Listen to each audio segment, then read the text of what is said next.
দর্শক, আপনারা যে বাচ্চাগুলো দেখছেন, এই বাচ্চাগুলোর বয়স 14 দিন। এই বাচ্চাগুলোকে ভ্যাকসিন দেওয়া হয়েছে রানীক্ষেতে,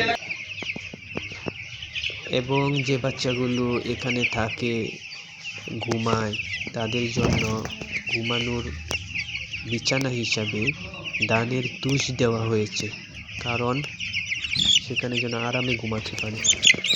বিশেষ করে মুরগি সাধারণত বিষটা দেয়, সেই বিষটাতে 75 ভাগ পানি থাকে।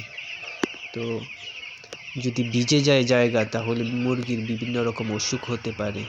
কাজেই আপনারাও এরকম তুষ দিতে পারেন, কাঠের গুঁড়া বা এরকম জিনিস যে পানি পড়ার সাথে সাথে শুকনো হয়ে যায়।